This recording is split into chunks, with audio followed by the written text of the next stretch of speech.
Men, the shocking truth is this: cheating women rarely hide things far away. Instead, they use clever tricks to cover their affairs right in front of you. Today, I'll reveal 8 tricks women use to hide affairs in plain sight. Before we start, hit subscribe and drop a comment if you've ever noticed one of these tricks. It might save another man from being blindsided. Trick 1. Renaming contacts on their phone. This is perhaps the most common and effective trick women use to hide affairs. Mike becomes Sarah or work. David becomes Mom or Jim. A simple name change in her contacts list can hide an entire affair right in front of your eyes. Here's how this works psychologically. When you see her texting someone named Sarah, your brain automatically assumes it's her female friend.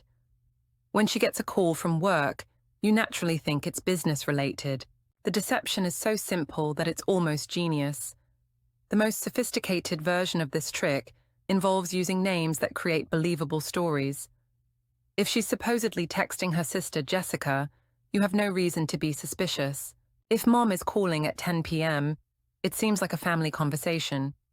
But here's what to watch for. Pay attention to her body language when she receives messages or calls from these innocent contacts. Does she seem excited, secretive, or nervous when Sarah texts? Does she step away to take calls from work at unusual hours? Another red flag is when she becomes protective about her phone in ways she never was before. If she suddenly starts taking it to the bathroom, keeping it face down during dinner, or getting defensive when you're nearby while she's texting friends, that's a warning sign. The most telling indicator is emotional reactions that don't match the supposed contact.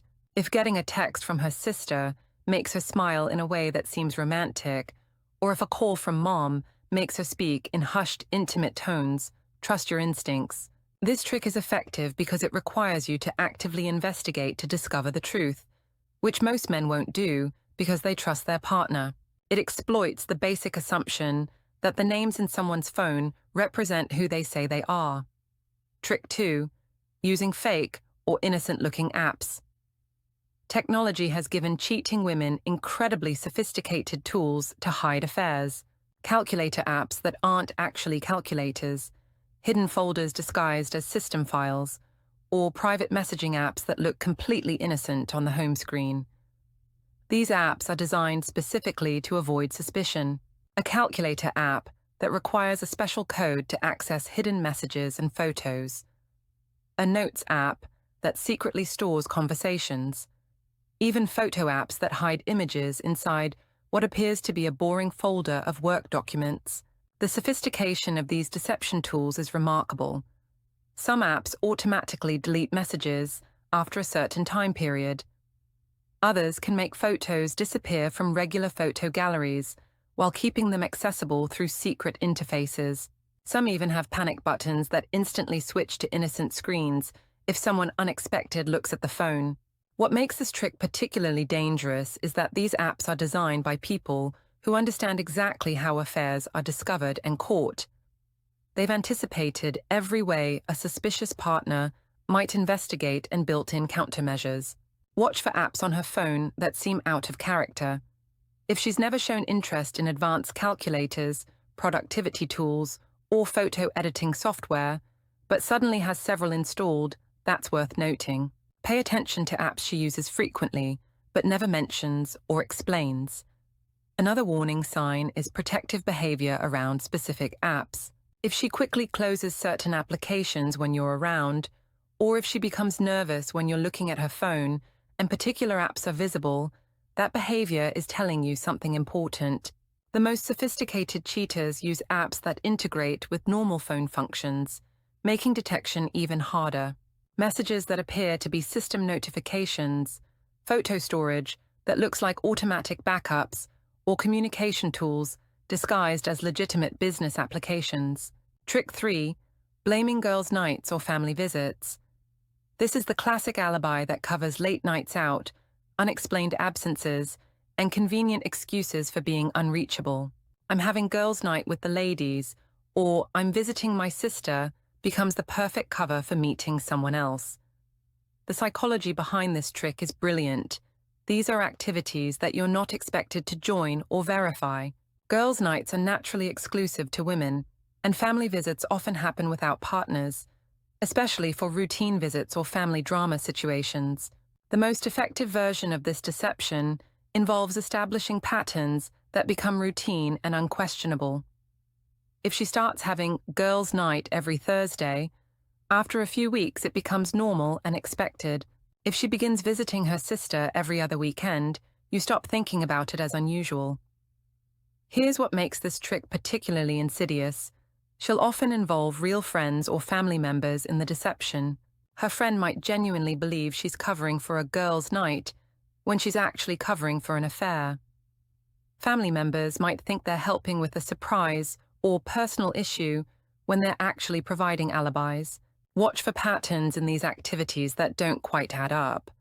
Girls' nights that happen with surprising frequency, always on the same day, or that she never wants to talk about in detail afterward.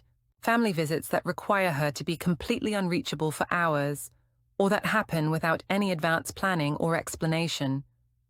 Pay attention to her emotional state before and after these events. If she seems nervous or excited before girls' night in a way that seems disproportionate, or if she returns from family visits with an emotional glow that doesn't match visiting relatives, those are red flags. Another indicator is reluctance to provide details about these activities. A woman who's genuinely having girls' nights or family visits will naturally share stories, complaints, or updates about what happened. Someone using these as cover stories will be vague, dismissive, or change the subject when you ask about details. Trick 4. Over-explaining or oversharing details. When women are lying about their activities, they often compensate by providing too many details, thinking that more information makes their story more believable. A loyal woman answers simply, "A liar builds an elaborate story." This psychological pattern happens because guilt and deception create anxiety, and anxiety makes people talk more than necessary. When someone is telling the truth, they give straightforward answers because they have nothing to hide.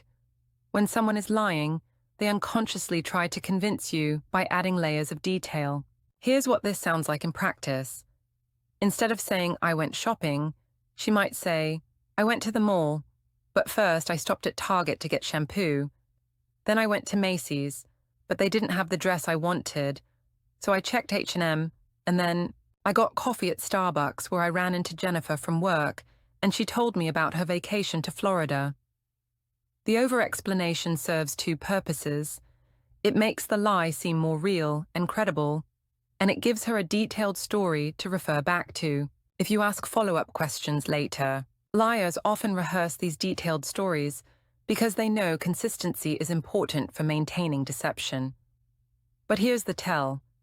When someone is providing too much detail, they're usually trying to convince themselves as much as you.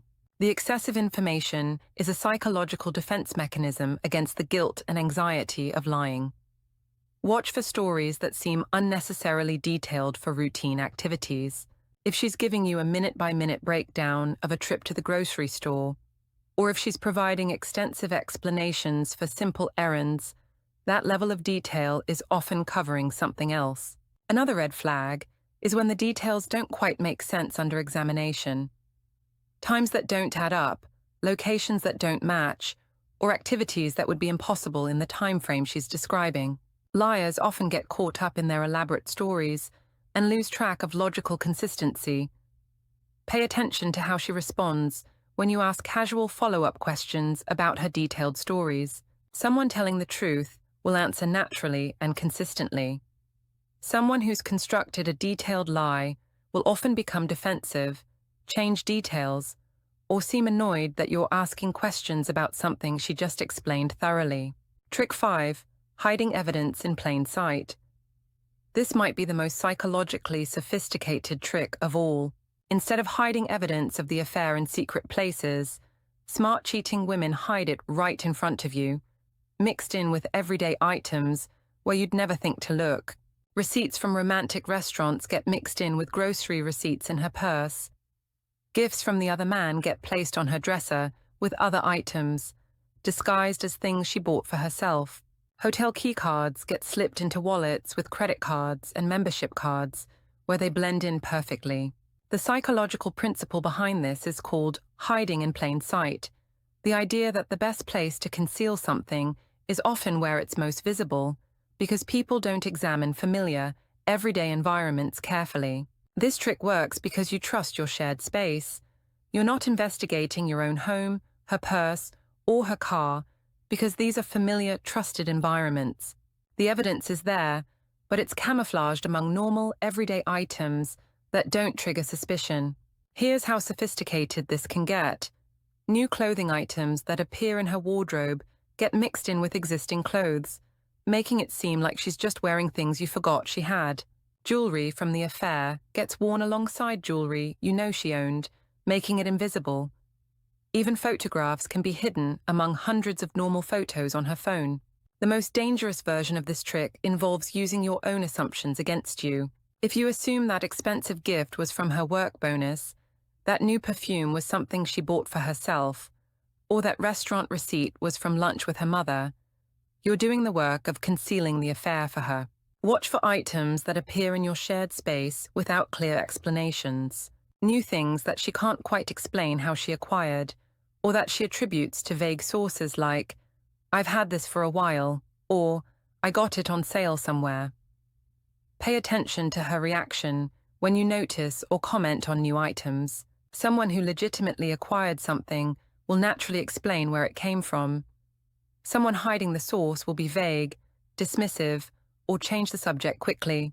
Trick 6. Shifting. The blame onto you. This is perhaps the most psychologically manipulative trick on the list.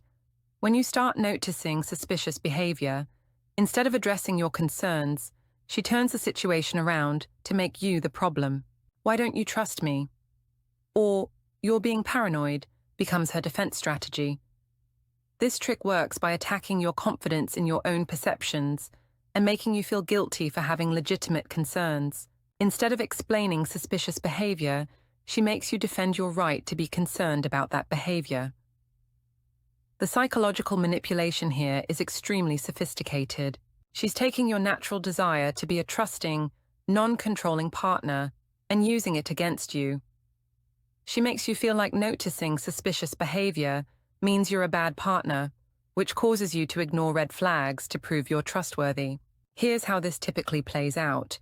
You mention that she's been secretive about her phone lately, and instead of explaining why, she responds with, "I can't believe you don't trust me after all these years. This is really hurtful." Suddenly, you're apologizing for bringing up your concerns instead of getting answers about suspicious behavior. This blame shifting serves multiple purposes. It stops uncomfortable conversations before they can reveal anything incriminating. It makes you less likely to bring up concerns in the future, and it gives her emotional justification for continuing the affair by painting you as controlling or untrusting. The most dangerous aspect of this trick is that it can make you doubt your own perceptions. When someone you love consistently tells you that your observations are wrong, paranoid, or unfair, you start to question whether you're seeing things clearly. Watch for responses to legitimate concerns that focus on your character rather than addressing the behavior you've observed. If pointing out that she's been secretive gets you labeled as controlling, or if asking about unexplained activities gets you accused of not trusting her assistant, pay attention to how she handles your concerns versus how she handles similar concerns from others. If she's understanding when her friends express relationship worries, but becomes defensive and accusatory when you do, that double standard is telling. Trick 7. Using friends as cover. "I was with Emily all night" becomes the perfect alibi when Emily is either complicit in the deception or being deceived herself. This trick involves using social relationships to create believable cover stories that are difficult to verify without seeming controlling or paranoid. The sophistication of this deception often involves multiple layers. Her friend might genuinely believe she's providing cover for something innocent, like a surprise party or personal issue. Or the friend might be actively complicit, understanding that she's helping cover an affair. This trick is particularly effective because it exploits social dynamics that make verification awkward or impossible. You can't call her friend to check her story without seeming like you don't trust your partner. You can't investigate without potentially damaging her friendships and social relationships. The most elaborate version involves creating entire social scenarios that justify time away, group activities that she attended alone, friend emergencies that required immediate attention, or social events that you weren't invited to or couldn't attend. Sometimes this trick involves using friends who don't even know they're being used as alibis. She might genuinely be with a friend for part of the evening, then use that partial truth to cover additional activities. "I was with Sarah" might technically be true for 1 hour of a 4-hour absence. Watch for patterns in how she uses specific friends as alibis. If the same friend keeps having emergencies that require your partner's immediate attention, or if certain friends are consistently involved in activities that take up entire evenings without clear explanations, those patterns are worth noting. Pay attention to her friend's behavior when you're around. Friends who are actively covering affairs often seem uncomfortable around the deceived partner. They might avoid eye contact, seem nervous in your presence, or act differently than they used to. Another red flag is when stories involving friends lack the normal social details that genuine friendships generate. If she's supposedly spending lots of time with someone but never shares gossip, stories, or updates about that person's life, the relationship might not be what she's claiming. Trick 8. Acting extra sweet to distract you. Sudden affection, surprise gifts, increased attention, or unexpected kindness often serve as psychological distractions from suspicious behavior.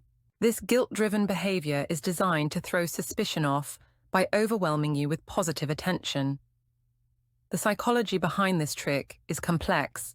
Guilt about the affair creates anxiety, and one way to relieve that anxiety is by overcompensating with affection toward the deceived partner. It's also a strategic move to create positive feelings that make you less likely to investigate suspicious behavior. This overcompensation often feels different from genuine affection.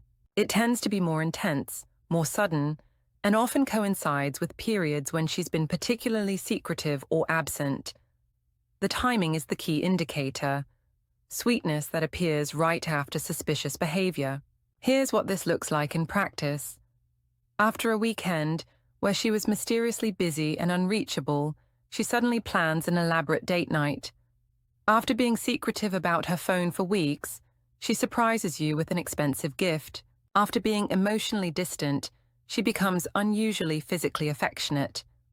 The most sophisticated version of this trick involves creating positive experiences that serve as emotional insurance against future suspicions. If she's planning to continue the affair, overwhelming you with good experiences gives her a psychological defense. How can you accuse someone who does such nice things for you? This behavior also serves to confuse your emotional radar. When someone is treating you exceptionally well, it feels wrong to be suspicious of them. The cognitive dissonance between loving treatment and suspicious behavior makes it harder to trust your instincts about deception. Watch for affection or attention that feels disproportionate or poorly timed. If she's suddenly more loving, right after periods of suspicious behavior, that pattern suggests guilt-driven overcompensation rather than genuine affection. Pay attention to whether this extra sweetness addresses the actual issues in your relationship or just distracts from them. Genuine efforts to improve a relationship focus on real problems and communication. Distraction techniques just overwhelm you with positive feelings without addressing underlying concerns.